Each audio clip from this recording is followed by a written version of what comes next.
Ah! How's our Robert family today? Thursday evening. Hope all of you are doing absolutely fine. Jean Paul Le Egg right there, and Juanzo would like to say thank you to every single one of you that are watching in your computers, tablets, laptops, everything that you guys have. First of all, like usual, we would just want to say thank you to everybody that is watching the show. And you know that Thursday night is night for great wrestling. It's time for NXT review with Robrick. So, guys, we're going to start from the beginning, like every single time. So, Jean Paul, your thoughts about the show? Good, bad, and why? I mean, it was a fantastic show. They had two great Dusty Classic matches. Of course, one, I wasn't too happy with the outcome, but a fantastic match nonetheless. The Women's Battle Royal was really good. Saw a lot of debuts, some returns, and that was a really exciting Battle Royal. NXT knows how to book these correctly, and just, it was a good show. We had Keith Lee, and, we saw an attitude change from him, which I was really excited about. Reunion from DIY, so much stuff going on in this show. We're going to go over absolutely every single thing. And like Jean Paul said, I feel this week even NXT put a better show than AEW. I know in the community there's been a lot of buzz about AEW, how they enjoy Bash at the Beach. It was a great show. It's probably some people I even went to the heights of saying that it's been the best show, the best Dynamite show till to date. I don't agree with that. To Yeah, I me, don't I, I don't agree. Definitely was good, but I don't think it was the best Dynamite they've ever. I don't know how you can say that that show was so great when there were so many things that went wrong in that show. Like, the women's, like Jean Paul has a beautiful, in depth, everything that like is going wrong with AEW and everything that is going right, because we're not going to say that there's always only wrong, but there's a lot of things going on that are really well. But please check that video right there. But right now we focus on NXT, Jean Paul. So we're going to go with the opening segment. We kind of like, so show starts with like the recap from the week before, and then Dusty Rhodes the Classic, Austin Theory having his match against Joaquin Wild, Johnny Gargano promos with Finn Balor, and then we get Kid Lee. Kid Lee comes out, Jean Paul's boy, Kid Lee. He's talking about he gets in the ring and he gets a reminder that we're gonna have Kid Lee against Roderick Strong for the North American Championship next week. So then Kid Lee starts cutting a promo about being the number one contender. He has the match with Roderick Strong, like I said, and then the Undisputed Era comes out as he's talking, and he said that like the Undisputed Era, I'm sorry, have their peak, they reach their limit, but he's limitless. As he says, he's limitless. The Undisputed Era comes down to the ring, and they're talking about that they have what they have done to the Velveteen Dream, to Imperium, to Tommaso Ciampa, and they're saying that Keith Lee is next. They get in the ring and attack Kid Lee, and Kid Lee starts fighting back, but Roderick Strong brings a chair and levels Kid Lee. They wrap a chair around Lee's left ankle, and Strong stomps on it from the second rope. And then Ciampa comes out, and then he comes down for the save. He's taking out the Strong, Fish, and O'Reilly. Ciampa gets in the ring. They get a stare down with Adam Cole, but Adam Cole ducks out of the ring, and then the Undisputed Era retreat up to the ring while Ciampa and Lee are standing in the ring. What do you think? Good opening segment. Think it was hot enough. It definitely was. I liked it, and I liked they did it right here tonight when Ciampa came to make the save. There was no he didn't wait for his music cue to hit and everything like that. He just flew out to the ring to make the save. I like that. Later in the night, they did something similar with Johnny Gargano, but of course he had to wait for his music cue. But that was really good. And Keith Lee, I need to see him wrestle in person. I need to be in a crowd saying bask in his glory and see him, waving his hands and everything else. And he's so good, and everything about Keith Lee, he's right. I feel 2019, it was the year of the Undisputed Era. The prophecy was fulfilled, but it's one of those things. How long could Undisputed Era keep winning? As great as they are, and I'm not going to say that they're getting stale, but I don't know about you, but I'm ready for them to lose. I think Well, it's time. You're ready to see Roderick Strong lose. Then, whoever the wins at Dusty Classic, because I don't think it's going to be Undisputed Era.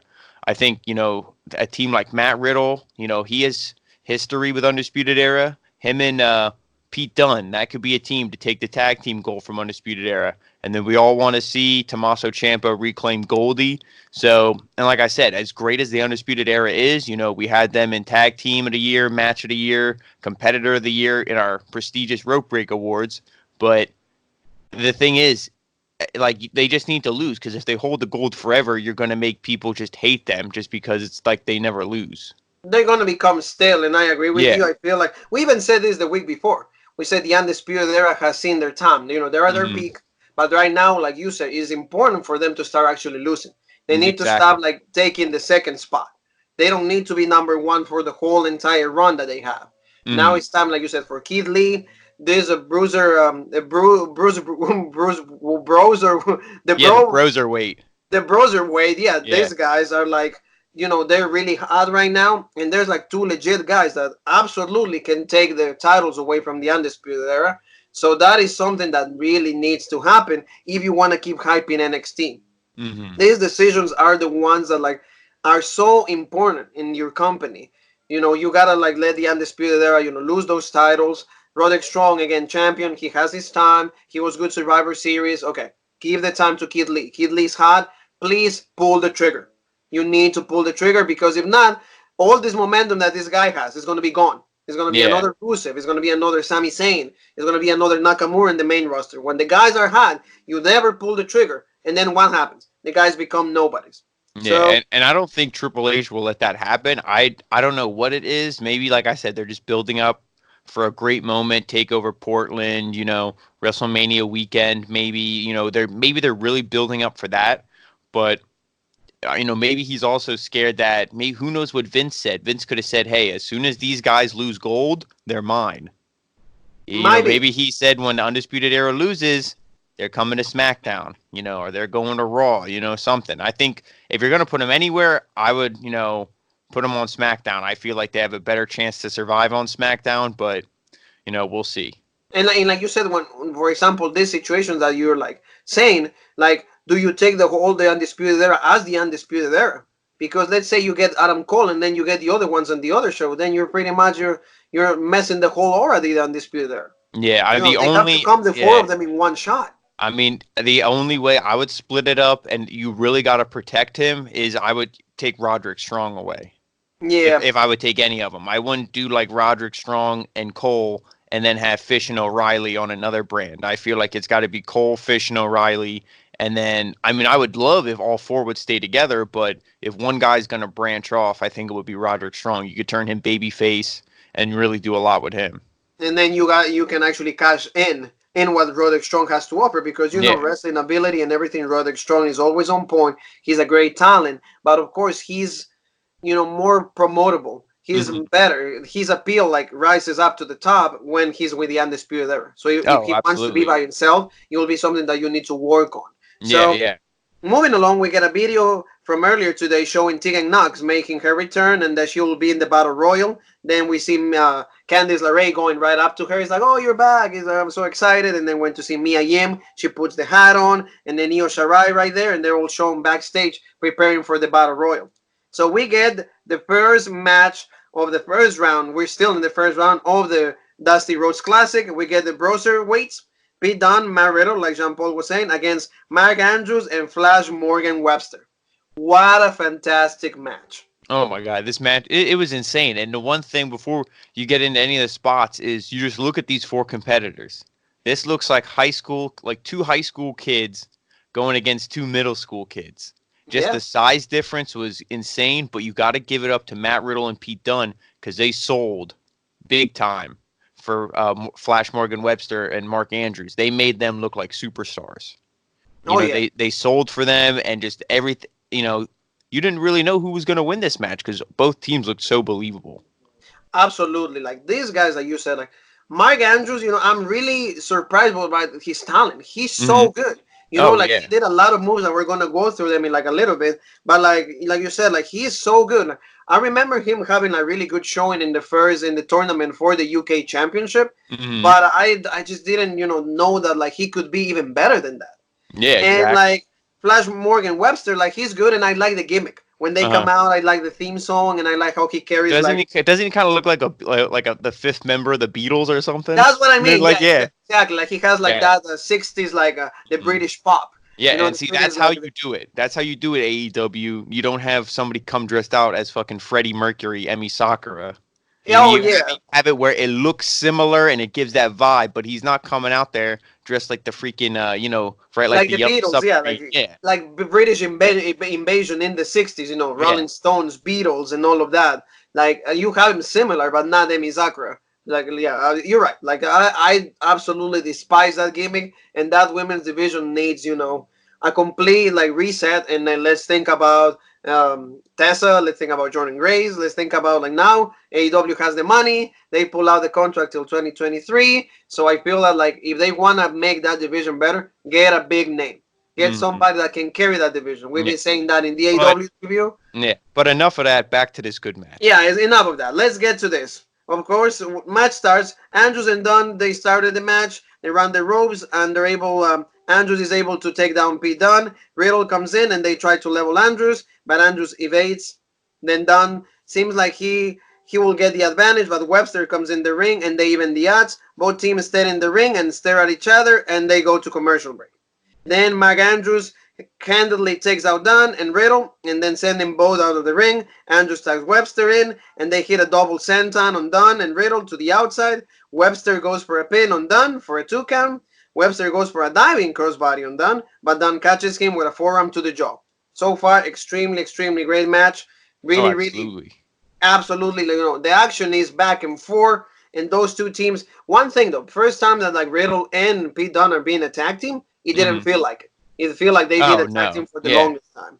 So Dunn tags in and it looks like for the ankle lock on Mar Andrews. Andrews hits another line suplex on Dunn, followed by a double stomp on Dunn's chest. Then Dunn's and Andrews are both laid out in the ring as we go to another commercial. You can tell that actually they took time for these matches. And then we go to the another really good spot in the match. Andrews hits a tornado DDT on Dunn on the outside, but Riddle hits a spear on Webster in the ring, followed by another spear for Andrews. So Riddle hits a Pele kick on Webster for a 2 count, then tags in. Then he tags in on Pete Dunne, and then they go for like a tag team powerbomb again, but Webster reverses into a Hurricanrana, pinning Riddle. Andrews tries to stop Dunn from breaking it up, but Dunn pushes Andrews into the pin, breaking into for a 2 count. And then we get to the closing moments of the match. Dunn tags in Riddle, and Dunn leaves Andrews for Riddle to nail him in the face with a knee strike, following him up with a pinfall for a 3 count in the victory. Extremely great match. I feel that, like you said, this tag team right here is the future of NXT. Oh These yeah. two guys. Yeah, this like I said, and this, they always say like it's in spirit of the Dusty Classic. The inaugural winners. I always say, Finn Balor, Samoa Joe. Nobody thought that was going to be a team. They just put those two guys together. They ended up winning the thing. That's what I feel this is. And like you said, all these spots in the match, and like the tornado DDTs, the springboard moves from the UK team, everything that they did was so good. And I love the spot. I don't know if it was on Andrews or Webster, but Pete Dunne goes for like a German suplex, I think it was, and he threw him, and Matt Riddle caught him right into a power bomb. Like you said, there was just so much offense, like tag team tandem offense between the Broserweights that it's like you would have thought they were a 5-year tag team. Yeah, and They were so smooth and like nothing seemed off, and like the tandem kicks where a guy gets tossed up and like maybe Dunn, throws one of those vicious elbows, Matt Riddle a knee, and they just hit at the same time. There's just so much, like everything was so in sync. it is. And one thing, like you're saying, for example, like Matt Riddle and Pete Dunne, they did a great showing, but also like the Webster and Mar Andrews, they had a really, really great showing also. So when the match is not one sided. No, Is and that's how you make somebody lose. Like it may sound weird to say, but like that's how you have someone lose. They look really strong, even though they lost. And commentary said, imagine if these guys didn't go through hell on Saturday in that ladder match. They could have pulled the upset here. yeah. Yeah, so that's like a comment. Like they were so protected, even though they lost. Yeah, and exactly, it's like it's the only way that you can actually have these guys lose, and people believe, that they're still a strong tag team. So I'm really happy, like how like they portray the whole match and how they make these guys lose. Because, for example, these guys are coming from the United Kingdom to lose. You know what I mean? But I Hmm. think that like they get a good exposure for the American audience and what they can do. So that's pretty good to see that NXT is taking care of every single member of the UK brand also, because Worlds Collide is coming and we're still gonna get like to me it's gonna be a great pay-per-view. Oh yeah.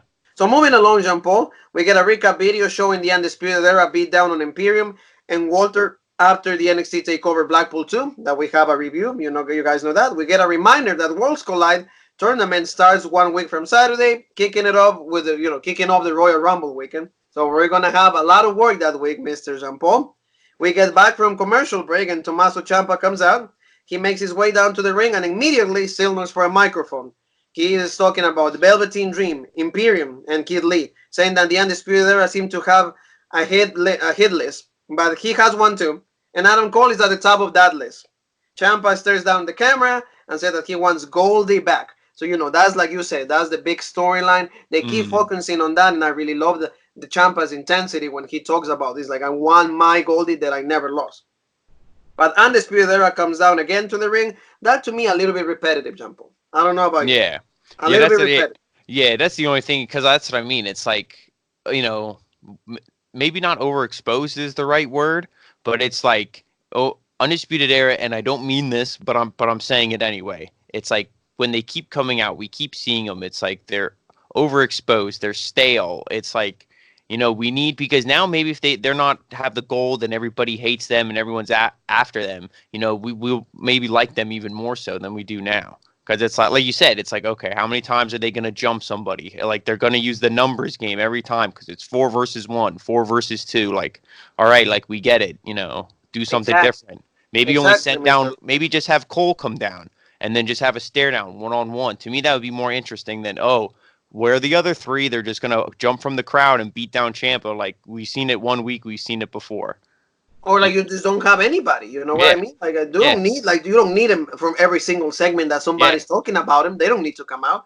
So I agree Exactly. with you. Like, don't overuse the same strategy. But They already came the out once. and the thing with that is, watching NXT in the past, when a champion was like Finn Balor or Drew McIntyre, somebody like that, you didn't Andrade, you didn't see them every single week. Now, but what do we see on AEW? We see Chris Jericho every single week. The crowd loves when they see Chris Jericho every single week. So NXT, they have to do the same thing because you don't want NXT to you don't want them to fall down in the ratings. So it's like, hey, they have their champion on TV every week. We need to have our champion on TV every week, and that's what I feel it is. Absolutely. So that's the kind of thing. One thing is like you said, I will try to have this segments like better off. Mhm. Think them a little more, have them Yeah. more spread out. Don't keep using the same formula when it comes to that. So he says the Undisputed Era comes down to the ring. Champa is able to fight them off at one time, but the numbers, of course, like you said, 4 against 1, they end up becoming too much for him, and the Undisputed Era gets the upper hand, and then start dominating again. See, another thing. Why 4 against 1? Like you said, why can Adam Cole come out?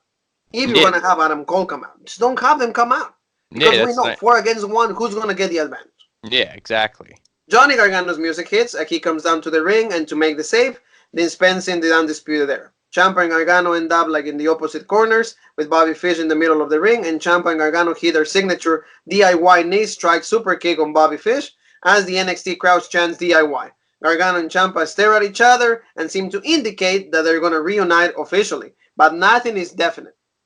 And up next, we're gonna get the time splitters. That's something that Jean Paul is gonna rant, and I want Jean Paul, Mhm. in ranting mode.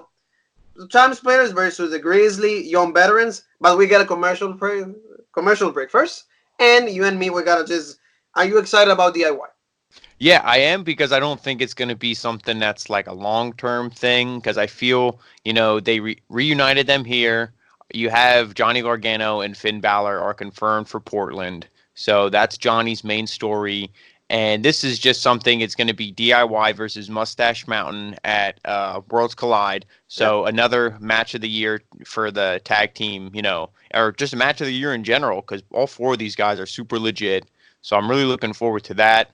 But, I don't think, like I said, I don't think DIY is going to be a tag team forever. I think this is just something that they're doing now, until they get to Portland. Yeah, And also for Worlds Collide, Finn Balor is going against Eli Dragunov, which to that's me right. that's going to be one of my favorite matches to see. That whole show, they're just when they first announced Worlds Collide, it was like whatever, we'll check it out. But now it's like now I really want to see it. Now they're making it like a must see show.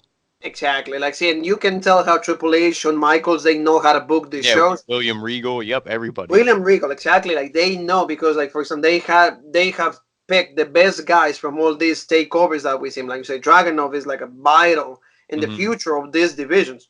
And like getting together Mustache, Tyler Bate and Mustache Wayne Yeah, Mustache and Mountain, yep. Monsters Mountain. I'm sorry, Monsters Mountain, and against a form DIY that we Hmm. haven't seen in like forever. And see, like the good thing is how they travel the story from the one pay per view to the other pay per view. You know, Exactly, yep. so like hey, we're fighting the undisputed era, but before that, let's take care of these guys first. So that's pretty cool. And like you said, we get the announcement of that. It's going to be Monsters Mountain going against DIY. Extremely, extremely interesting. Worlds Collide is going to be actually, to me, has the potential of being even better than a takeover for how Hmm. stacked and how loaded this Oh card yeah, is. I would say yeah, it's definitely on a takeover caliber for like a must see, just for the intrigue of all the matches. We're Yeah, interested to see who's gonna win these matches, and you know, we have, yeah, yeah. in this pay per view alone, we have like the candidates of like a probably like the best match of 2020 in Mhm. January. Finn Balor against Dragunov. Even this tag match, the Undisputed Era against Imperium, Rhea Ripley against Tony Storm. There's so many things, Oh but yeah. we're gonna focus right now on the last match for the first round for the Dusty Classic. Kushida and Alex Shelley that they just had a match last Wednesday in an NXT show that they had like in another city, going against the Grizzly Young Veterans Zach Gibson and James Drake. So John Paul, unfortunately, Kushida and Alex Shelley lost, so I need Jean Paul in ranting mode. So go. Well, I'm gonna say, do you want to take us through the match first? Then I'll give my whole. Okay, well Yeah, he's take it. channeling his inner Jean Paul, so I'm Yep. gonna go and take. I'm gonna try to like go as fast as I can. Alex Shelley and Zach Gibson start the match. The crowd starts chanting for Shelley, but Gibson wins the power game. Gibson and Shelley they locked up again, but Gibson gets the upper hand. James Drake tags in, but Shelley chops away, and Drake and tags him into Shelley. Kushida sends both men to the outside, and Shelley and Kushida then hit dives on the both men to the outside. So far, Kushida and Alex Shelley, there's so much, springboard guys flying Oh all the yeah, and time. just and when you see them, they hit the ropes and they're like two like a pinball machine. They're bouncing all over the place, like their speed. Alex Shelley, he's a smaller guy like Kushida as well. So, they're like the perfect tag team. They look good together and just, their moves and everything. It's like they didn't miss a beat, from not Yes, wrestling together for how long. exactly. To me, the comparable is like the Lucha Bros. Hmm. They have the same skill. Ray Phoenix and Pentagon is the same. The same style, same Yep. skill, same height, very similar to that. Kushida attacks Shelley back in, and they hit a double suplex on Gibson for a 2 count. Gibson knocks Kushida off the apron and tags in Drake. Drake and Gibson are able to ground Shelley and isolate him from Kushida as we go to another commercial break. Then Shelley logs into the headlock on on Gibson, but Shelley fights to his feet first. Then Drake tags in, but Shelley fights out and makes the tag to Kushida. Kushida gets the hot tag. She starts taking out Gibson and Drake, locking into the Crown's Unbreaker on Drake. Drake turns into like a pinfall attempt for a 2 count. And then Shelley tags in, and then he hits a dive on Drake for a 2 count, broken it up by Gibson. Kushida and Shelley hit more double team offense on Gibson, and they go for another tag team move on James Drake, but Gibson pushed Kushida off the top rope. Alex Shelley goes for like a sliced bread on Drake, but Drake catches him into a tombstone pile driver position, then passes him to Gibson, who hits a code breaker on Shelley for the 3 count.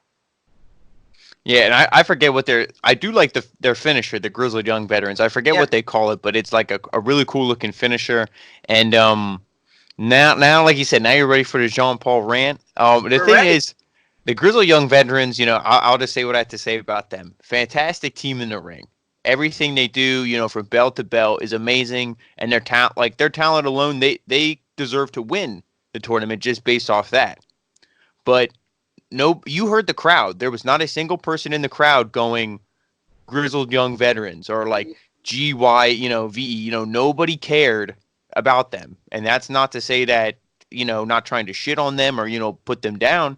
The crowd was so hot for Kushida. They were so hot for Shelley, for the time splitters. That's who the crowd wanted. And then you go with this team. And like you said, you're not going to bring in all these UK guys and have them lose, because then what's the point? But I don't know. I feel like you could have redid the brackets. You could have did something that maybe it was the Grizzled Young Veterans going against like the Forgotten Sons in the first round, so the Grizzled Young Veterans get a win.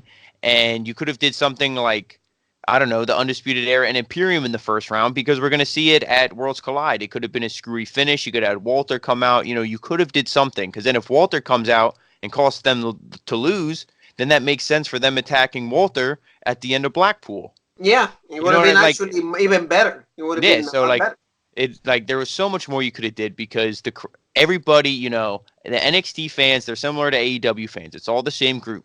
As soon as they see something, from the past, or like something from New Japan, like they love that stuff. They're not like main roster fans that are clueless. They do their research. They know the history. Everybody was hot for the time splitters. And I think, I hope Alex Shelley, I hope he signed with NXT. I hope this is going to be a thing, that they're a tag team of the future for NXT, and it wasn't just a one-off Dusty Classic thing. I hope that's not the case, because if it is, I feel like they really blew their shot. Like, they wasted an opportunity to build a tag team, because that's the one thing NXT is lacking, is tag teams. Yeah, You're not going to have the Grizzled Young Veterans be wrestling on NXT America for, weeks and weeks and weeks. They're here for this tournament and then gone. Like I said, no offense, but it's like, nobody cares about them. We were all invested in Alex Shelley and Kushida, and then you just have them lose. And, after the match, obviously the Grizzled Young Veterans got the heel heat. They wouldn't shake the time splitters' hands. They said, this hipster crowd, they only care about you. You're a team in the past. We're a team in the future. Like I said, like, good promo work, good match, in ring, everything. I'm not shitting on them for what they do. It was just the booking didn't make sense. I agree, Mr. Leeg. I feel that like that's the biggest upset of the tournament already. To me, I go along those lines. Why do you put a tag team together to have them lose? Exactly. That's my understanding. I'm not gonna become a tag team with you, Jean Paul, for the first time. Knowing we have a history, knowing that we have to win, and then they have us lose. Mm-hmm. I just don't understand that. Mindset. Is this to get more eyes on NXT UK? I feel like that is maybe what a lot of this is. You had Blackpool 2, people were talking about that. That's right now, Worlds Collide, all this stuff. I feel like they're really trying to get eyes on NXT UK. But, I mean, I don't know. You could do that in other ways. I don't see any commercials for it. Show commercials for it. Show commercials for it on Monday Night Raw and SmackDown. That's 5 hours of television. You could have commercials for that instead of the stupid commercials that we see on Fox and the USA Network.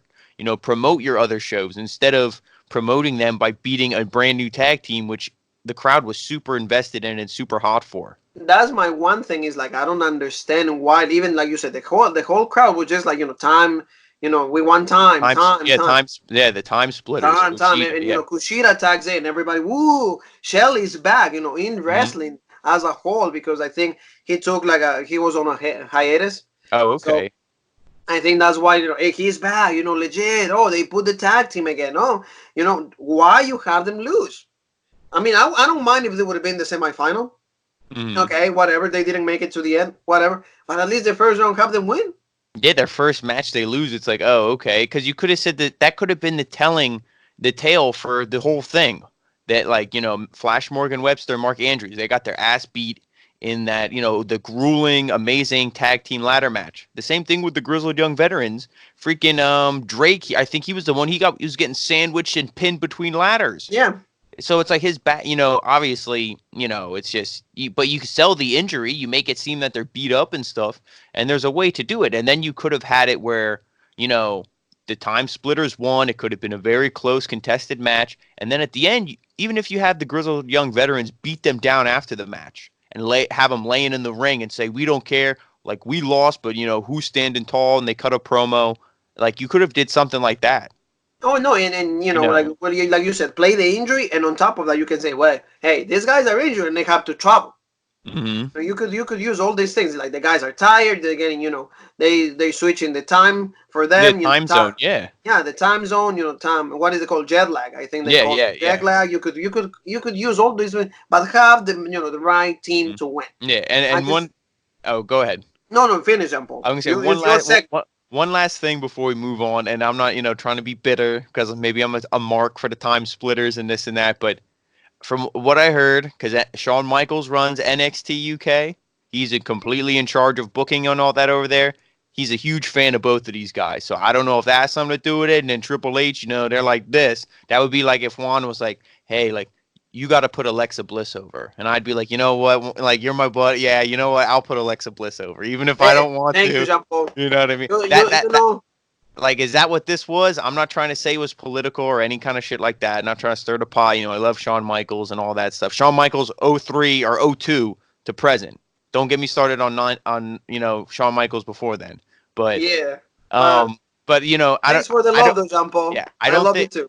I don't think that's what it is, but I mean that's something again to consider. But I really my closing thoughts is I hope this isn't the end. I hope I want to see them have tag team gold in NXT because if it's not going to be the Broserweights taking the belts from the I'm Undisputed sure. Era, I want it to be the Time Splitters because they even mentioned how they were two-time IWGP Junior Tag Team Champions, and their second reign was cut short by Bobby Fish and Kyle O'Reilly. So they There you even go. mentioned So that on commentary, and then you have them lose, and it's like, but that's who they would have been facing in the next round. Like there was so much more better storytelling, and they yeah, like completely. I just don't know. To me, in that whole thing, they dropped the ball. That's how Mhm. we're gonna end it. And like you're right, I just agree with you.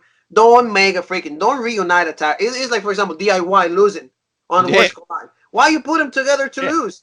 Nobody does that. It doesn't make sense. So Triple H, Shawn Michaels. In this one you dropped the ball. I'm Hmm. sorry. I'm just gonna say it flat out. Drop the Yep, ball. I agree.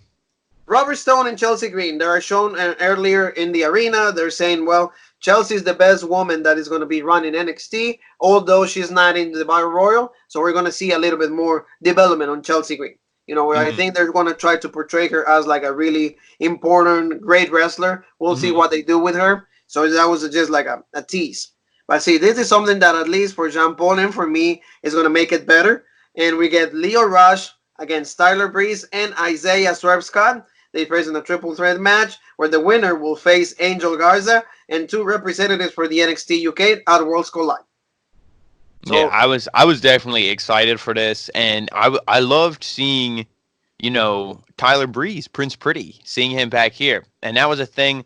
Um, Either one of these two guys, Tyler Breeze or Isaiah Scott, I wanted to see win.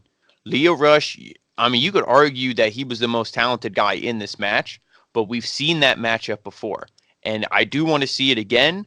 But like Angel Garza said on commentary tomorrow, he was like when Morrow said something about Leo Rush winning, he was like, "Really?"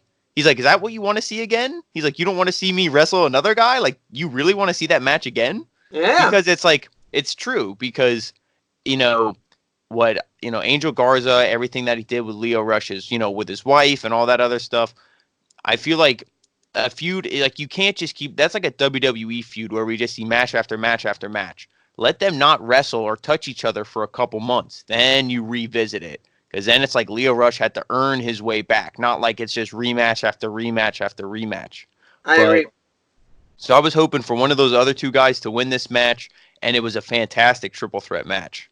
Absolutely. Like, and the one thing, like you said, Leo Angel Garza was saying, even in Spanish, he was saying like, "Well, I already beat the guy."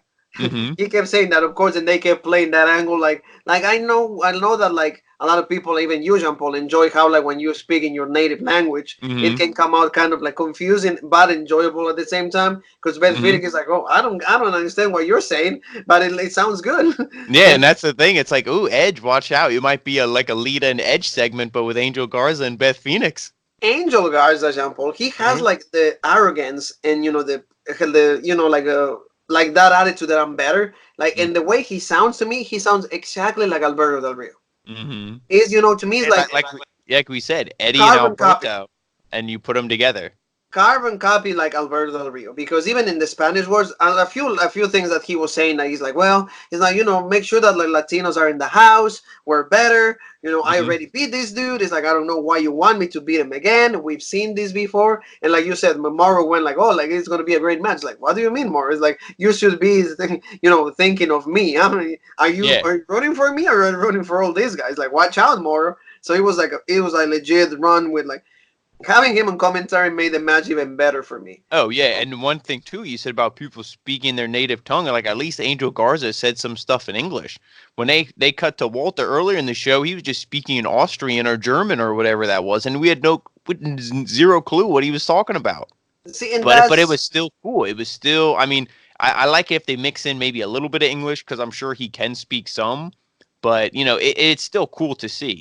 it is, it is. So, like you said, well, we're gonna have to like see what are the two guys from NXT UK, because it's gonna be a fatal four-way. So this is Yeah. gonna be another interesting match. But let's get to some spots. Mhm. Like you said, having Tyler Breeze, I would have want Breeze to win. It's just because Tyler Breeze, his whole WWE run, he's been so underappreciated, Oh my God, underestimated. yeah. The one time that he was on fire, at least, and I know that you're gonna love this line, is when he fought Jushin Thunder Liger. So that to me is like when he was extremely Hmm. on fire, but they didn't cash in. Tyler Breeze is a great No, worker, great talent. and that's the thing. Back then, he really suffered. I mean, you could have made him NXT champion, and I feel the crowd would have ate it up. At that time, 2015, that was the year of Tyler Breeze on NXT. He was one of those big stars with Neville and all those other guys, Sami Zayn, but they didn't pull the trigger, and that's when NXT was really missing like a mid card title because he would have been the king of that division on Yeah, NXT. And absolutely. again, I'm saying he deserves to be the actual champion, but there's just so much going on in the story. Now he's lost in the shuffle more than he was back then.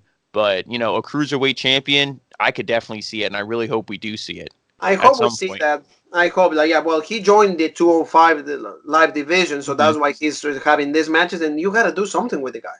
Oh my He's God, yeah. so much talented that, like, you're wasting a guy. And you Hmm. know that, like, we have AEW right around the corner. He reminds me like a Dolph, like almost like the same thing, like the same vein as Dolph Ziggler.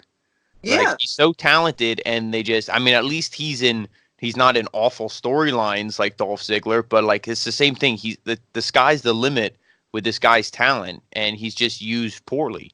Now, at very least on poor. Yeah, NXT, Triple H, everybody on NXT, Triple H takes care of, except the yeah. time splitters. But I think they will Well, down yeah. the line. I think Well, it was thanks, just, Shawn yeah, Michaels. Thank you, yeah, Shawn Michaels. yeah. Because buddy, like you said, but we're not saying it's political, but Mhm. buddy.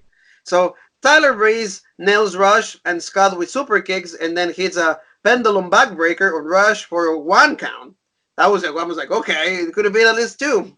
Scott throws Breeze into the corner, then takes Rush, and then he hits a drop kick on Rush. Scott hits an uppercut on Rush. A lot of opens on for Leo Rush, sending him down, and then he kicks Breeze a few times in the chest.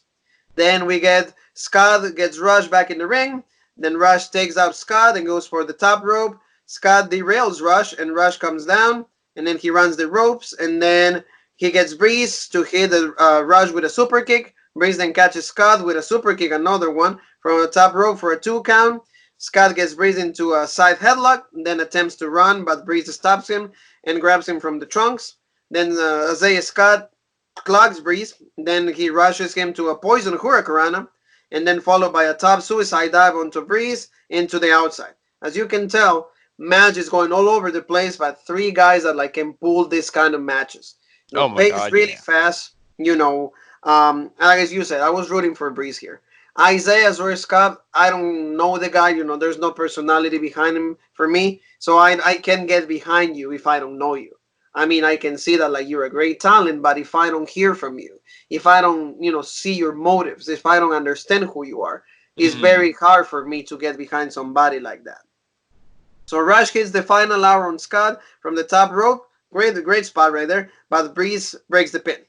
All three men are back in the ring, trading kicks and strikes. Rush hits a step insecurity onto Breeze, then Breeze hits a super kick on Scott, then Rush hits the final hour onto Tyler Breeze, and Scott looks to dump Rush out of the ring, but then Rush hits the come up with Scott for a 2 count. Breeze goes for the Unprettier on Rush, and even Beth Phoenix called it the Unprettier, so that was Hmm. legit. Yeah, that was Remember, cool. Yeah, I remember like that. Yeah. the great days from Christian. So say hi, shout out to Christian Cage or Christian. Christian A's on TNA. But then Rush escapes and Breeze goes for a spinning heel kick on Rush. But Scott catches Breeze with a kick to the head, and then the JML driver on Breeze for the 3 count and the victory. And I like that finisher is brutal. I mean, obviously the guy curls himself and protects himself, but just like the way it looks when it's in like full motion and it's not slowed down, that looks like a brutal Legit, finisher. I like that. legit, Yeah, I like his legit, finisher a lot. legit. But like you said, it seems a little bit dangerous for me. Yeah. Like like you said, if you don't crawl and you look your way up to like support yourself, it hmm can be it can hurt you. But Oh yeah, yeah. like, it's a good finisher. But like I And said, like don't you think they need a little bit more? Scott needs more personality. I need to hear from this guy. I do, and I agree with that. And that's the thing where there's no focus on the cruiserweight division. How long we haven't seen Angel Garza in how many weeks? He wrestles on 205 Live and that kind of stuff, but it's like 205 Live, like why is that a thing? Why is that still going on? There's no promotion for it. Just end it, and you need to dedicate 20 minutes of a show, whatever, and there needs to be cruiserweight storylines on NXT. You have 2 hours of television. You can do that. You can dedicate some time to building an own little division within that show, within NXT. Give these guys personalities. Say like, hey, if I win this triple threat match, what does that mean? To go Worlds Collide and face two talents from the UK, to face Angel Garza, to be the NXT Cruiserweight Champion. What does that mean? Leo Rush can talk about his revenge. Tyler Breeze can talk about all these missed opportunities. The chances he wasn't given. Now he's given a chance and he's going to take it, and run with it. You can have Scott saying, this is a chance for me to prove myself, to show to NXT World what I'm made of. That's what the stuff we need to see, instead of just, oh, here's this match. And it's a great match and everything, but it's the same thing kind of like AEW does, where there's just no real build. It's just, here's a 6-man tag match, or here's, a triple threat tag team match, or here's just a triple threat match. It's like, but why? Like, Yeah, I want to know why. I want to know why these guys are in the match, why they want to win, and that's the thing, like you said. But I feel like they went with Scott because he's the future. He's younger, when they had ACH in and that whole everything that fell apart with him. Triple H said he wanted to push this guy. He wanted him to be a future star of NXT. He went off the rail, off the deep end. He's out of here. Now I feel they took Scott and they put him right in that role. They said, you know what? You're just as talented. You're just as good. And we want to use you, along with Angel Garza and all those other guys. But they're going to push him because he's young. We all know who Tyler Breeze is. And I feel like this is their opportunity to try to get him over. And like you said, maybe hopefully now with the weeks leading up to Worlds Collide, even though it's really only, 1 week from Saturday? yeah. So, but I mean, still, there's enough time, have this guy come out next week, have him cut a promo on Angel Garza, have him stare down in the ring. Don't just not touch this story until next Saturday. You know what I Yeah, mean? Like, I want to see build, and that's what they got to do. I'm not going to blame Scott so much as I'm going to blame NXT for not giving the cruiserweights more time. yeah. Like for example, we could say that they focus on some storylines heavily rather hmm than just put Yeah, and a balanced amount of yeah, time when it comes to each storyline. I agree on that. yeah, let's go back to what you said earlier. Ciampa came out, cut that promo. Now it was all to set up DIY's reunion for Mustache Mountain, but why did the beatdown have to happen? Why couldn't you just have Ciampa come out, blah blah blah, cut a promo, 3 minutes done, and then you could have had that extra time given to the cruiserweights, and they could have had maybe a 3-minute video package before the match, like I said, which each guy explaining why they want to win this match to face Angel Garza. Then it's like, oh, Exactly. okay, we know who these guys are. It's the same thing like we see on Raw. Why does Charlotte Flair need to have a 5-minute match? Why can't you give that 5 minutes to somebody else that really needs it? Especially Sarah Logan. It's like, oh, so you think Sarah Logan is gonna beat Charlotte? No, Yeah, we that's know what. what's Yeah. gonna happen. Figure Yep. eight and done. Yeah, hmm I agree with you. So yeah, they need to like give the cruiserweight, the amount, the time, and the importance, everything. They need to give them make them look special because every time after SmackDown, the crowd's dead. hmm Everybody's tired. It's Friday night. I want to go home. I don't want to go stay here for another hour of wrestling. I don't No. care if it is Buddy Murphy. I don't care if it's Rey Mysterio. I don't care if it's Psychosis. I don't care, who you are. I want to go home. hmm So let's talk about a little bit. Two promos backstage. First one, Finn Balor talking about the match with Dragunov. And he's watching matches of Dragunov. He's like, he reminds me of me. He's fast. He's hungry. He's really smart in the ring. So like this match is gonna be hopefully is gonna be like probably the ones that can be the main event in the pay per view and probably candidate for the 2020 best match. Oh Uh, yeah, if you go back to Cardiff, besides the main event between Tyler Bate and Walter, the match with Dragunov and Cesaro was my favorite on the card by far. So I think it'll be the same thing here. I mean, there's a match of Imperium, and I'm not. I like one-on-one matches more than tag team matches. So I don't know how I like. Like I said, that might be my favorite match of this show on Worlds Collide. Finn yeah. Balor and Dragunov, because I'm a big fan of Finn Balor, big fan of Eli Dragunov, so I'm definitely excited to see this match. Oh yeah, like this is going to be like they know what they're doing when it comes to booking this show, especially. Mm. So that I'm really happy about the whole show we're going to be covering. Robert always does it, but I feel that like this match is going to be probably it's going to steal the show. I mean, for me. So another promo, Kathy Lee's interviewing Rhea Ripley, and she said if she has a preference of she could win the Battle Royal that is going to take place in the main event, and that's going to give that person an opportunity to face her at NXT Takeover Portland if and only if she retains the championship going with Tony Storm at Worlds Collide. And she said, well, Tony Storm is going to be the first step in my road for NXT TakeOver Portland, but I'll take care of that and I will run through whoever wins the Battle Royal tonight. The Battle Royal is next, and then we're going to talk about that. But before we get another backstage promo with Johnny Gargano, and he says that Tommaso Ciampa and Gargano, once again, we get another promo for the match with DIY against Monsters Mountain. So then we get Johnny Gargano and Ciampa are distracted by the Undisputed Era because they're trying to jump the ring. Third time. But Okay, we're not. this time I like though because what happened. But yeah, like you said, it's like how many times do we need to see this? Like this feud and everything with Undisputed Era. It seems like they're getting desperate. They're getting scared. Anytime somebody threatens them, they immediately got to take them out. So they're like a cornered dog. They're scared and they're just showing their teeth. And that's what I think because they know that they can be beat. And I think that, like I said, this is their start of their downfall. See, at least, like you said, this one is at least a little better because of what happened, and I'm going to go through it. But, like you said, like, it's kind of like, come on, it's like, three, it's like, we complain Mm-hmm. about Roman. It's the Mm-hmm. same thing. Okay? Yep. Same thing. It's like, do you have to go make the show about the Undisputed Era? I don't think so. No. Should be NXT, and part of NXT is Undisputed Era. So they jumped him, but they're held back by security. Keith Lee comes out of nowhere and goes on a rampage, destroying the security guards. And then the Undisputed Era retreat, and Lee shouts at them. And then you could see Keith Lee send one of the security guards. He did kind of like the same thing that he did to Adam Cole. Yeah, he But did he the shoulder pounce. tackled Yeah, somebody. Yeah, he shoved the he guy says, through the freaking bushes, and like that guy yeah, was done. Like yeah, yeah. And then the other guy, he slung into the windshield and obviously gimmick glass. It wasn't real glass. He throws him into that, spider webs that whole thing, throws a dude into a back of a tractor trailer. There was like a table, and then it was like the back of a truck or something. He throws him into that.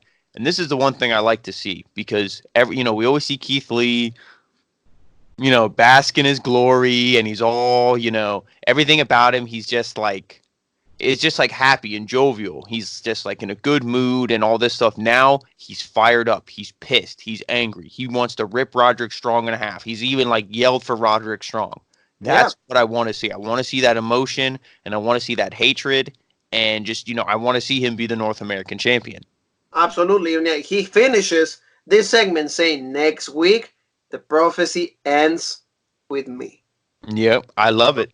So, that's legit. That's legit. It's going to be good. So, next week, Jean Paul and I will be talking about the Grizzly Young Veterans will take on Undisputed Era, and Imperium will take on the Bruiserweights. So, that's going to be both semifinals are going to be taking place in this show because, of course, the final is going to be at Worlds Collide. Mm-hmm. So, we get that. And then, of course, we go to main event time. We get to the Women's Battle Royal. So, to me, the one thing that I'm gonna start by saying this, to me, they completely messed up. See that now I'm gonna rant. Why in the hell Shayna Baszler was put in this battle royal?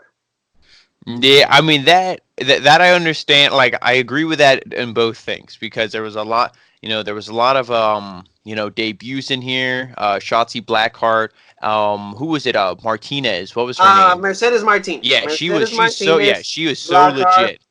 Yeah, and there was lots of debuts in here. Those were like two they focused on.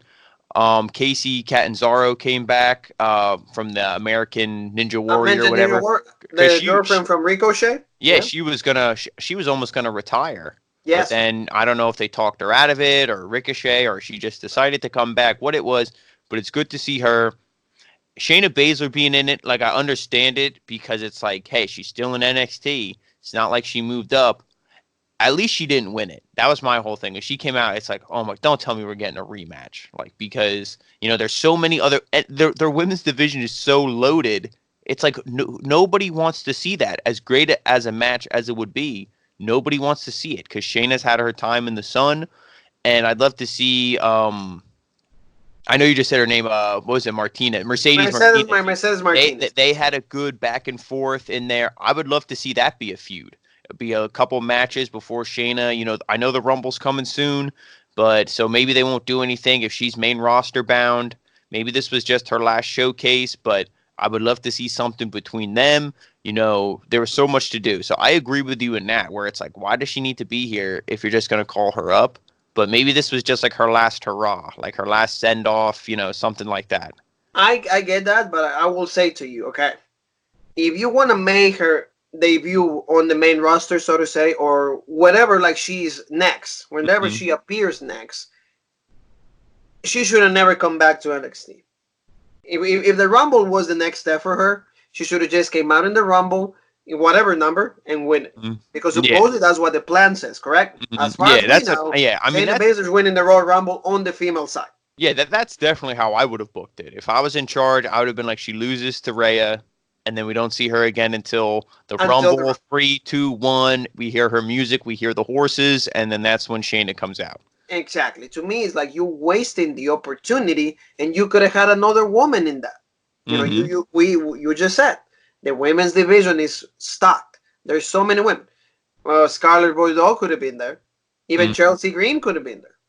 Okay, And why do you now bring that her? you said that, maybe I don't know would Robbie E if he's just if it's all women or whatever, but Scarlett Bordeaux could be another one that he brings Keep into handing his her. little stable. Yeah, and that's what I mean. You could have just used her. Mm-hmm. Use the women that you have, especially because Shayna Baszler, you just don't have her like be in the battle royal to be eliminated. For Yeah. me, that's a wasting a pick right there. Mm-hmm. You're just wasting a spot right there. So I don't think that they made the right decision when it came to that. To me, it was like, oh, when she came out, I'm like, are you kidding me? I'm like, why? Like, Yeah, especially if you're gonna give her like a spot with Becky Lynch. So if we're actually talking about the whole psychology of it, if she's gonna go to Raw and face the women, the Raw Women's Champion that supposedly in all wrestling is the most important championship, then mm-hmm. she should already be forgot about NXT. It will be like it Yeah. was cool. I'm the champ. I was the champion for so long. Done. Should have been what they did like with Asuka. That was Mm-hmm. her send off. I don't get my rematch. Whatever. Yep. Why do you lose that opportunity bringing her back? That's all I gotta say. To me, if she wins the Royal Rumble, I'm gonna be like, well, but she didn't win the Battle Royal in NXT, so Yeah. it's not gonna be as special as they could have had it. And that's the thing too. Now that you say that, it's like she goes from one. It's almost like the same thing last year with Becky Lynch. It's like because that I didn't like that booking. How it was like Becky Lynch lost to Asuka, and then she comes out limping in the Royal Rumble. I don't remember who, if it was Nia Jax or somebody took out one of the women. It was Lana or somebody, You think it and then was Lana? Yeah. there was an open spot, and then Becky comes out. But it's like, okay, you just wrestled. Like, why are you wrestling again? And it's like Shayna.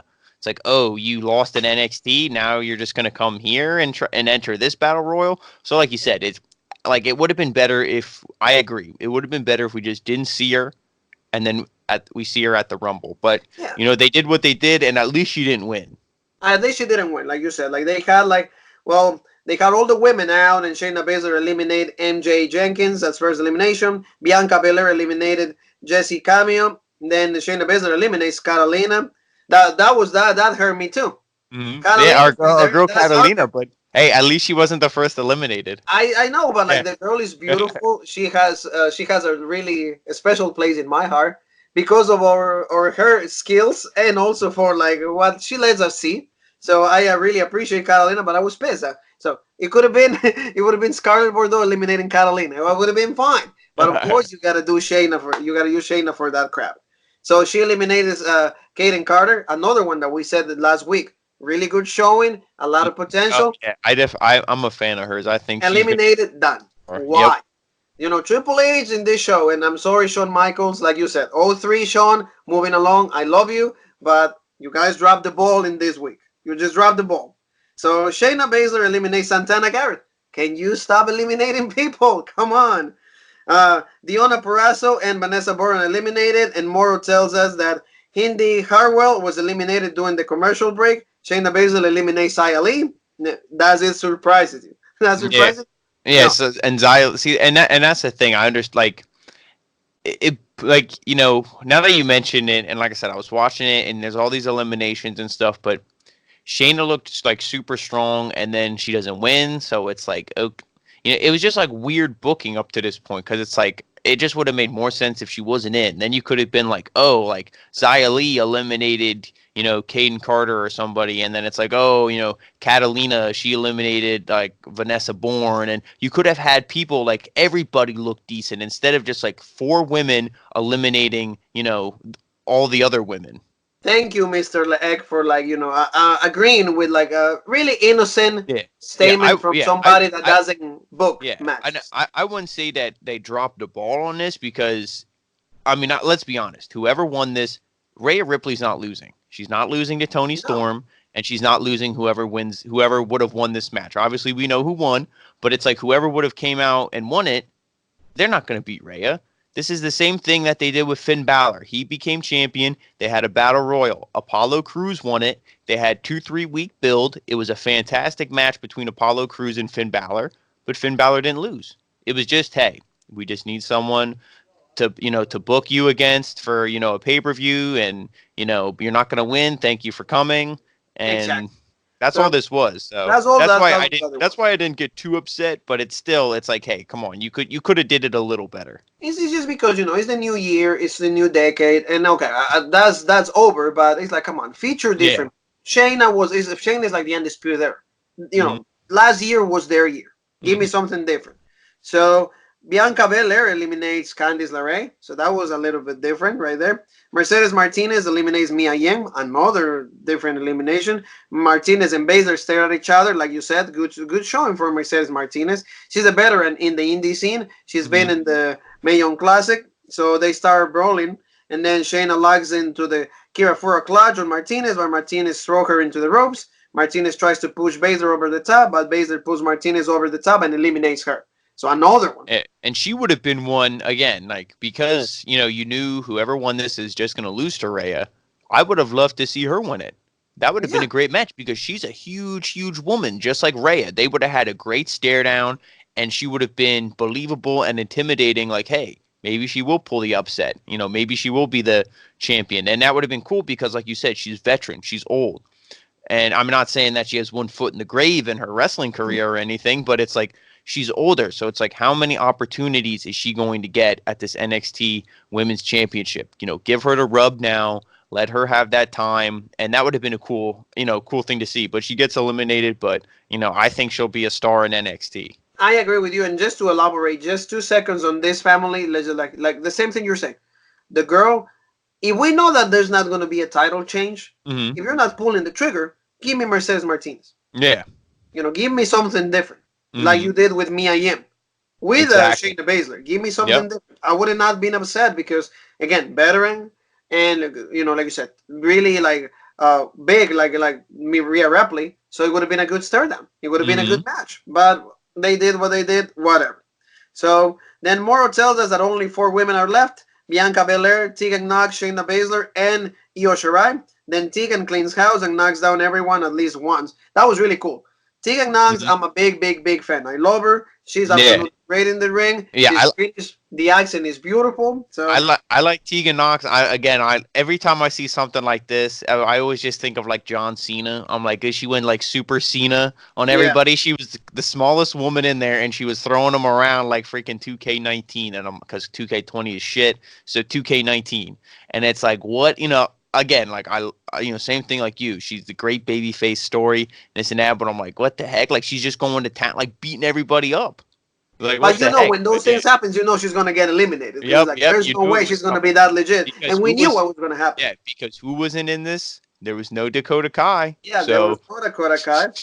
you could smell So it in the air. You could smell something dude, fishy was yeah, going to happen. absolutely. And then Knox runs the corner to corner. She getting strikes and rolling sentences on Bianca Belair, Shayna Baszler. Knox then hits the chokeslam on Shirai. That was extremely good. Throwing into the Baszler. Then Bianca Belair comes out of nowhere and she takes out Baszler. Then Knox goes for elimination on Baszler, but Belair stops her. Then Knox hits the Shining Wizard on Belair and then goes to the top rope and then goes on hits some offense on Io Shirai. But then you were smelling it. Hmm. Let me smell it too.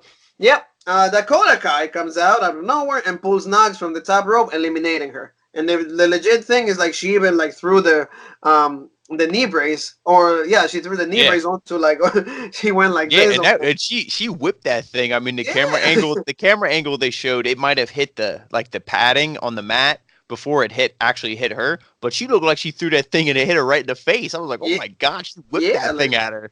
I So, know, like yeah. it was pretty intense right there. So then we go to Io Shirai. She hit the tiger face kick on Belair. Then we go to the top rope and she goes for a diving crossbody.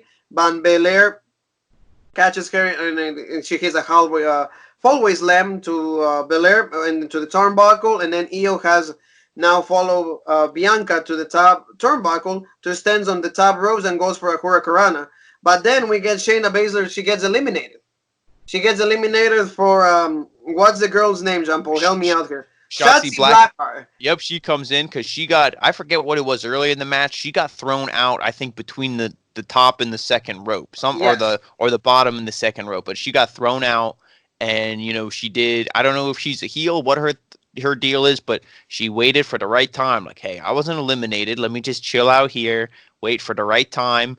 And she flipped Shayna over the ropes, and it was like, hey, now she has that. Her first appearance in NXT, at least that I've seen. And what did she do? She eliminated the only two-time women's champion from the Battle Royal. So that was Yeah. So that cool. But of course, like a lot of times we see in these battle royals, what happens? They get cocky, they ha ha ha, they laugh at you over the rope, and she didn't last too much longer after that. yep. And then Bianca Belair took her out. So then Yep. the two women that are left in the ring, Io Shirai and Bianca Belair. At this point, and you heard that, Jean Paul. Hmm. Everybody's rooting for Shirai. Yeah, because like I said, this crowd is smart. They know They they're know Shirai behind. is legit. Yeah, but they are going to cheer her, and everything Io Shirai does, they're going to support her because they know the contract offers from Stardom. They know her husband is in Japan. They know that she is most likely going to leave unless there's some monumental change or something, something that happens. So the crowd is just going to support her because they don't want to see her go. Exactly. So But for me, when it came down to these two women, like we said, we've said it time and time in this review. The winner of this was not going to be the next NXT Women's Champion. I don't want to see Io Shirai keep losing. I don't want to. She's had how many championship opportunities? She can't keep losing. So to me, when it came down to these two women, I wanted Bianca to win, and not that I say I want to see Bianca keep losing because she's talented as well.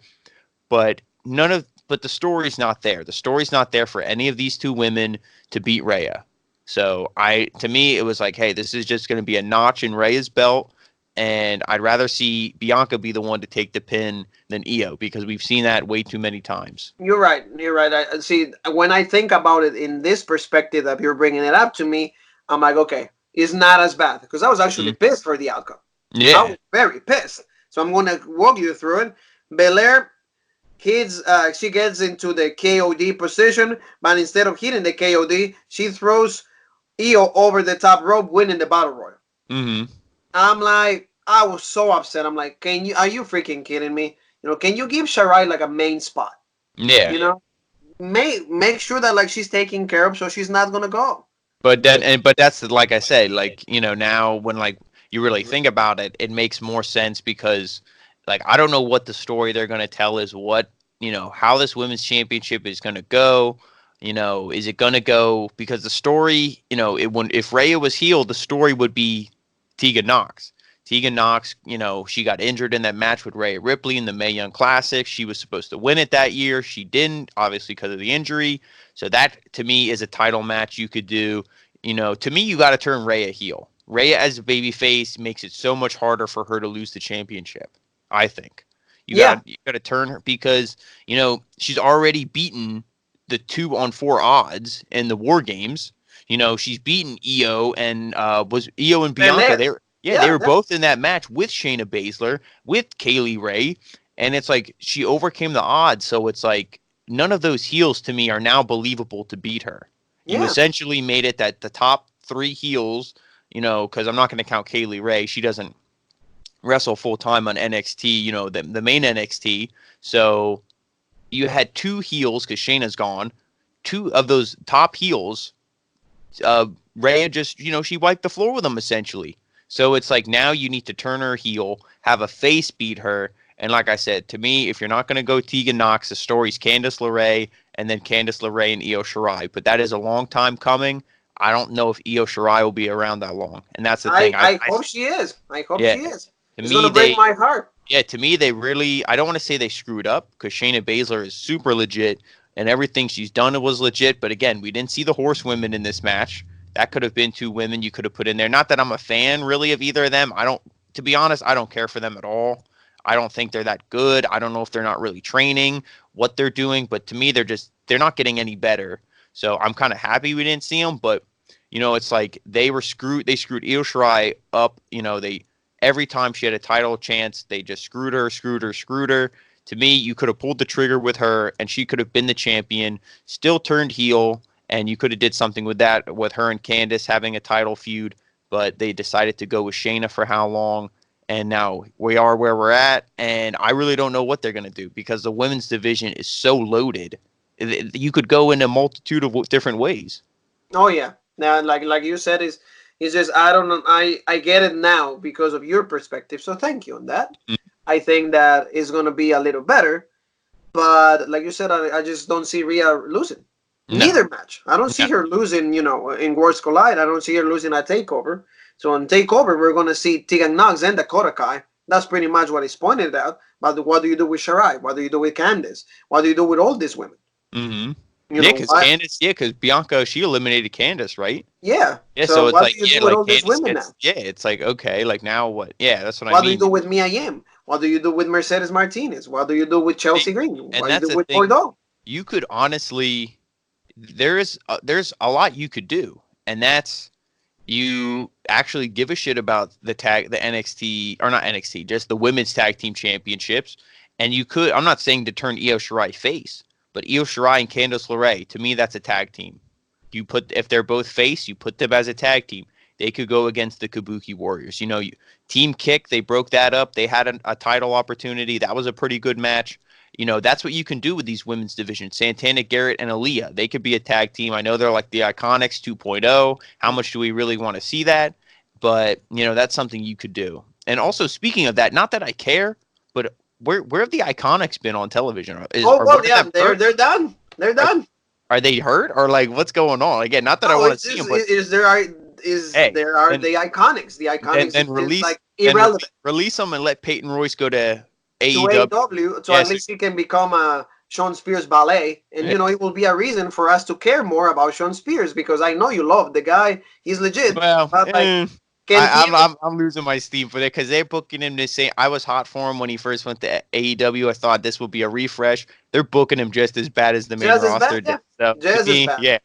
Can you? It's like his shirt should be legit. Can you book me better? Mm, Can any promotion book me yeah. correctly? That should be the shirt right there. And in the back, his face looking at the on Mm, the down. So that's what I said. So Jean Paul, I think we cover a great show. I think everybody's gonna enjoy the review because we just went through everything. And don't forget, guys, as you can see in the whole layout, we have Facebook at the Road Break. We have Twitter Original Road Break. And we have Instagram, of course, Original Roadbreak also. Any closing thoughts on your end? No, I mean I'm excited for NXT next week. Building it'll be the go home show for Worlds Collide. That's a show I'm looking forward to pretty much just as much as Takeover Portland. The only thing there you have the North American Championship match. Again, are we going to see the numbers game? The same thing we see every week. Is Undisputed Era going to screw him Keith Lee over? Part of me is hoping they do, only so Keith Lee can get the match at Portland, and I want it to be something that it's like, they're barred from ringside. If they come down, it's a disqualification and Keith Lee wins. Like wins the championship. It needs to be something where there's no screwy finish, there's no beatdown, or you put them in a steel cage, or I mean, not obviously we've seen steel cage matches, go awry before with the numbers advantage and everything, but I want it to be something where it's legit and Keith Lee wins. Yeah, absolutely. So hopefully that's what we can see next week. We have the North American Championship match. We have the two semifinals for the Dusty Classic. So it's going to be a loaded show, and we're going to be watching it. We're going to be enjoying it, and we're going to be talking about it like every other Thursday. So thank you guys so very much for watching the review. And in the name of Jean Paul and Juanzo, we both would like to say to you, Ah,